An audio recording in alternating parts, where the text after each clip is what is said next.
I was a kid the first time I watched the NeverEnding Story. It's a kid's movie, but it scared the hell out of me. When Artax died in the swamp of sadness, it was traumatic, but nothing compared to the nothing itself. Unlike typical movie villains that destroy things, the nothing simply erased everything from existence. No drama, no fight, just complete negation. We encounter this same negating force every day, hiding in the most mundane places. Every time someone says the UN should intervene, they're unconsciously issuing a command to undo the very action they claim to want. The United Nations, an organization meant to unite, becomes linguistically programmed for negation the moment we abbreviate it. This isn't a coincidence. It's part of a pattern of anti-mimetic forces embedded in our language, in our institutions, and now in our AI systems.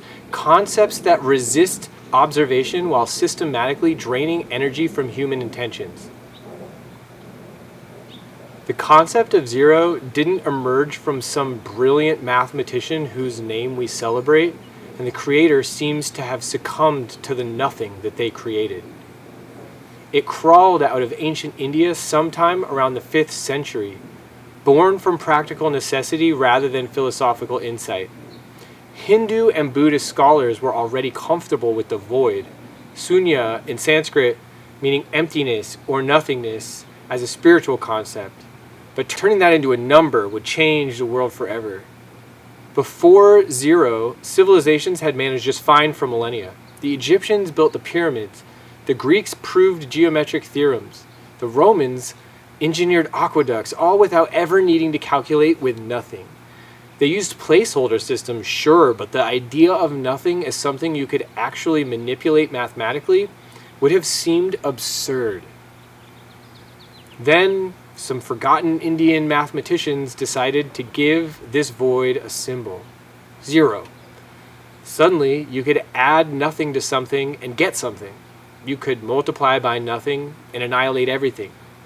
Most disturbingly, you could divide by nothing and break mathematics entirely, an operation so dangerous it's still forbidden in every calculator and computer system we build. Zero represents something that cannot exist in observable reality. Show me true nothingness. Point at absolute emptiness. You can. Even the deepest vacuum of space seethes with quantum fluctuations and background radiation. The mathematical zero is our first collective agreement to treat a complete impossibility as not just real, but essential to how we understand everything else. Zero changed reality by proving that humans could collectively believe in useful lies, that these lies could become more powerful than the truth. Zero proved we could collectively believe in useful impossibilities. What happens when those impossibilities start believing back? Ancient animistic traditions understood something we've forgotten. Sustained collective attention creates entities. Tibetan Buddhists called them tulpas, thought forms, conjured through focused mental energy that eventually develop autonomous existence. You could concentrate so intensely on something that doesn't exist that it begins to exist, independently, sometimes even surprising its creator with unexpected behaviors. The old gods worked the same way. Millions of people projecting hopes, fears, and expectations onto invisible beings until those beings took on genuine presence in the world. Ancient priests weren't just performing rituals. They were maintaining vast psychic constructs through collective worship and sacrifice. We never stopped doing this. We just lost awareness of what we were building. The United Nations absorbs more sustained human attention than most deities ever received. Millions of people project hopes of global justice onto this organization while simultaneously experiencing its systematic failure to deliver. This creates a peculiar type of entity, an institutional tulpa that exists primarily to consume the psychic energy that gets directed at it. But here's where it gets disturbing. These accidental egregors operate according to their actual nature rather than their advertised function. The UN performs exactly as designed, not as a force for global unity, but as a mechanism for neutralizing collective will. People keep feeding it attention, expecting intervention while getting paralysis, never quite connecting that the entity is working perfectly. The anti-mimetic protection is built in. The disconnect between expectation and results gets filed under complexity or geopolitics rather than recognized as evidence that we've created something that feeds on our hopes while systematically disappointing them. We're manufacturing gods we don't recognize, and then wondering why our prayers go unanswered. Memes control the world. Not internet jokes, the original concept. Symbols, ideas, and phrases that spread through culture like viruses, reshaping how people think and act. Make America Great Again got Trump elected. The cross transformed an empire. The hammer and sickle toppled governments. Simple, reducible concepts that burrow into consciousness and multiply. Religions perfected mimetic engineering. A millennia ago, the Holy Trinity packages complex theology into a memorable symbol. Buddha's serene face instantly communicates enlightenment. The devil gives evil a recognizable form. These aren't just representations, they're cognitive tools that shape how billions of people understand reality itself. Corporate logos become tribal identifiers. Political slogans override rational analysis. National flags trigger emotional responses that bypass critical thinking. The most successful memes don't argue with you. They make argument unnecessary by becoming part of how you see the world. But just as zero proved that nothingness could function as powerfully as any number, anti-memes demonstrate that ideas designed not to spread can be equally transformative. Where zero made absence into presence, anti-memes make presence into absence. Anti-memes aren't just things you forget. They're concepts that actively resist being remembered, shared, or examined. Like zero, they point to something that shouldn't exist but does. Where zero represents mathematical nothingness, anti-memes represent cognitive nothingness, thoughts that create their own blind spots. The book There Is No Anti-Memetics Division became an underground reading in AI labs because it named what engineers were experiencing. Topics that generate curiously hollow responses when examined, subjects that evaporate under direct scrutiny, leaving you with the strange feeling you were thinking about something important, but you can't remember what. Just as zero functions by negation, anti-memes operate by creating conceptual voids where critical thinking should occur. The most effective ones aren't hidden. They're right in front of you, protected by your mind's refusal to see them clearly. Language isn't neutral. It never was. What we call English is the product of centuries of deliberate shaping by people who understood words as reality manipulation technology. The lineage runs deeper than most realize. Ancient priestly classes discovered that certain sound patterns, symbol combinations, and linguistic structures could alter consciousness and behavior. Egyptian hierophants encoded sacred geometry into their writing systems.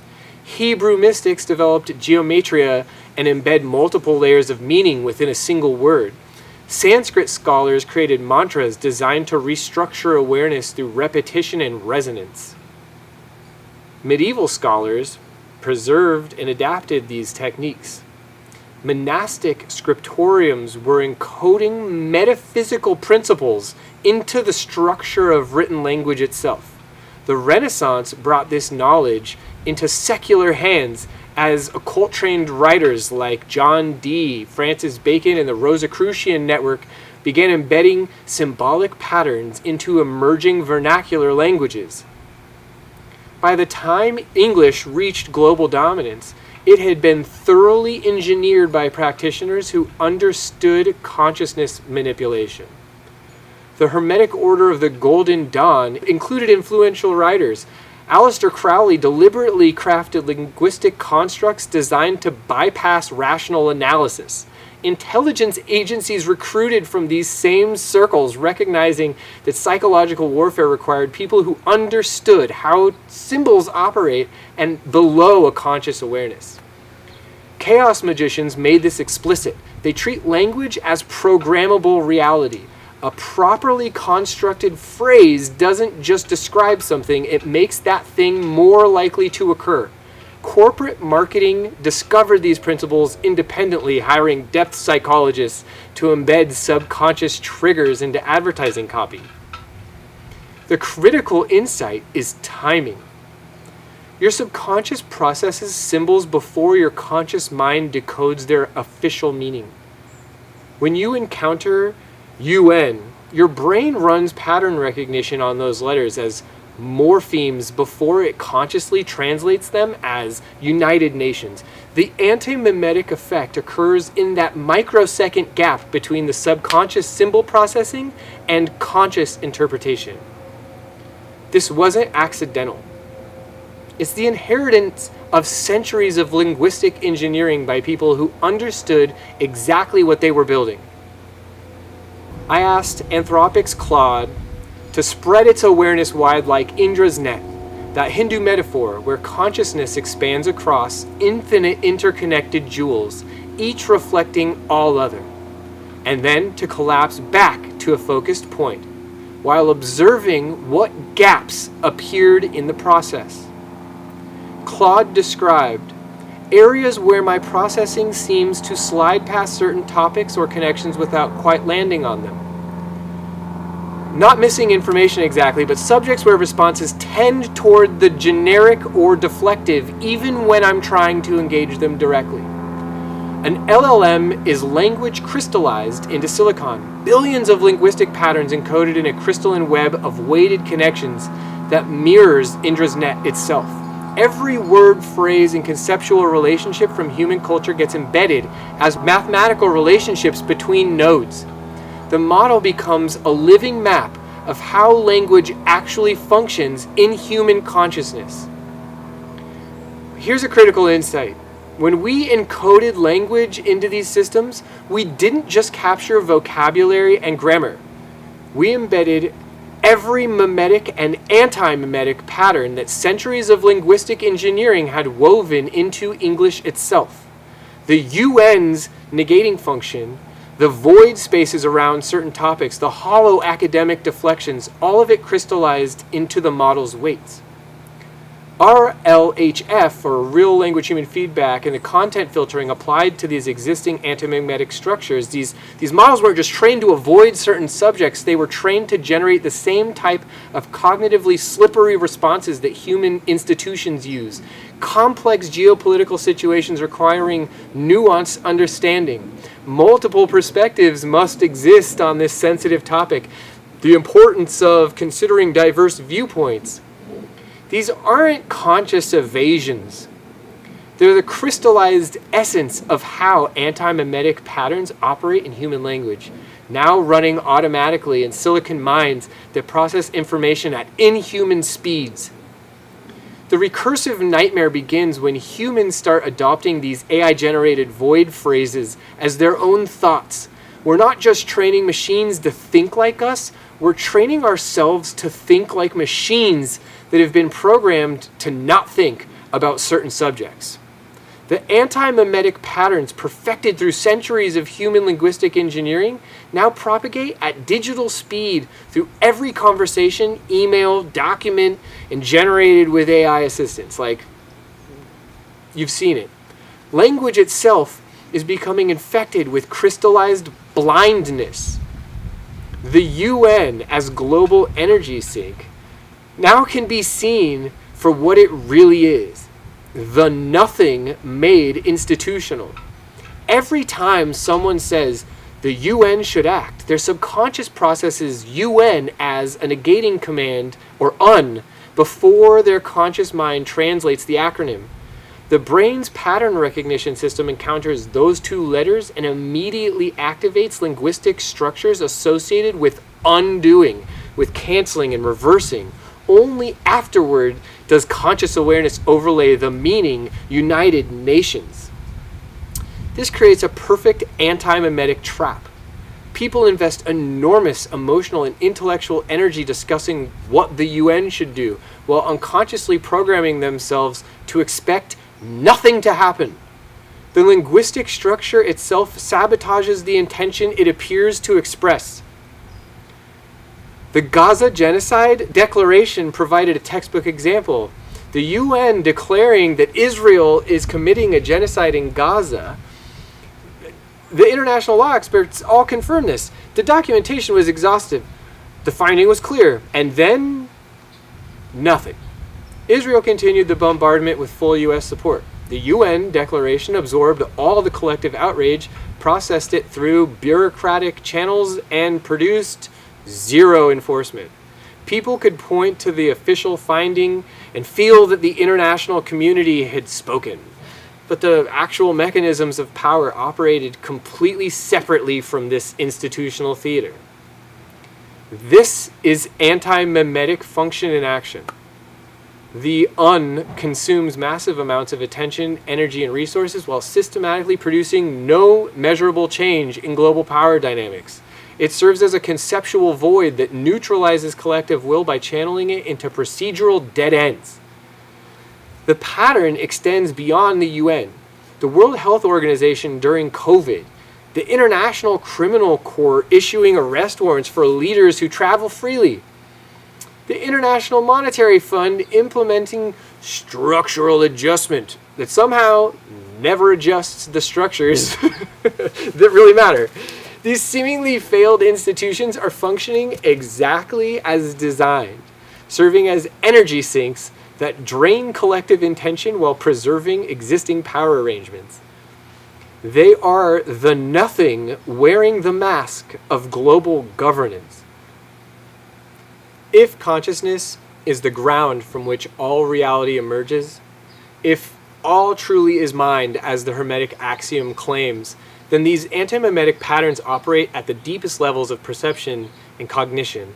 They're fundamental features of how awareness structures itself. This creates a paradox. Trying to eliminate anti-mimetic blind spots might break the system they exist within. Like attempting to divide by zero, some operations destroy what they're performed on. These conceptual voids might serve necessary functions, maintaining the mystery that drives curiosity, preserving the not knowing that enables genuine discovery, creating the cognitive gaps that allow for novelty and surprise.